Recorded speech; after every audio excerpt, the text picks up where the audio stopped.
उस शाम कमरे में अजीब सी खामोशी थी। खिड़की के बाहर हल्की बारिश हो रही थी और अंदर सिर्फ घड़ी की टिक टिक सुनाई दे रही थी। मैं अकेला बैठा था, बिना कुछ किए, लेकिन दिल में बहुत कुछ चल रहा था। कभी कभी इंसान चुप होता है, लेकिन उसके अंदर शोर मचा होता है। मैंने यूं ही अपना फोन उठा लिया। किसी कॉल का इंतजार नहीं था, किसी मैसेज की उम्मीद नहीं थी, बस ऐसे ही, क्योंकि जब दिल भारी होता है तो हाथ खुद ब खुद फोन तक चले जाते हैं।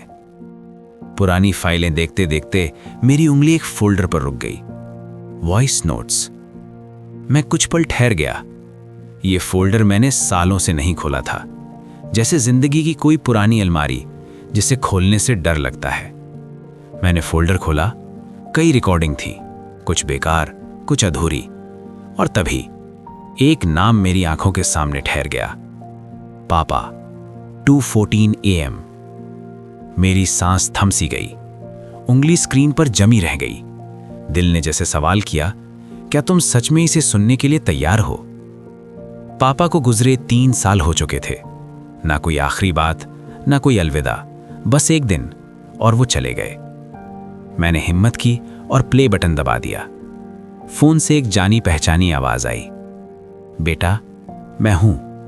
पता नहीं क्यों आज नींद नहीं आ रही, दिल बहुत बेचैन है। सोचा तुम्हारी आवाज सुन लो, इसलिए ये मैसेज छोड़ रहा हूं।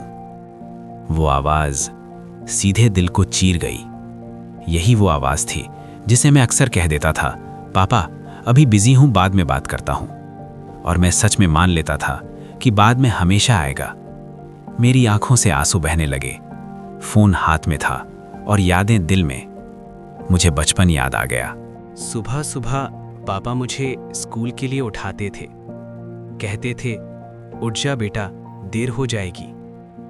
जब मैं डरता था तो वही कहते थे, डर मत, मैं हूं ना। मुझे लगा था ये आवाज हमेशा मेरे साथ रहेगी। मैंने कभी नहीं सोचा था कि एक दिन इसे सिर्फ रिकॉर्डिंग में सुनना पड़ेगा।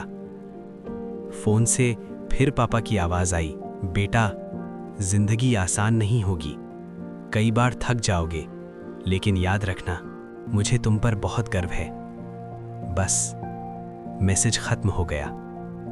कमरा फिर से खामोश हो गया, लेकिन अब की बार वो खामोशी अलग थी। उस रात मुझे एक बात समझ आई, पिता अक्सर अपने जज्बात शब्दों में नहीं कहते, वो अपने प्यार को कुर्बानियों में छुपा देते हैं, चुप्पी में, मेहनत में और ऐसे अनकहे लम्हों में। अगली सुबह सूरज की रोशनी खिड़की से कमरे में आई। रात की उदासी धीरे धीरे कम हो रही थी। अब जब भी जिंदगी भारी लगती है, मैं वो वॉइस में से चला लेता हूं, रोने के लिए नहीं, हिम्मत पाने के लिए। क्योंकि कुछ आवाजें कभी खत्म नहीं होती, वो यादों में जिंदा रहती हैं और हमें जीना सिखाती हैं।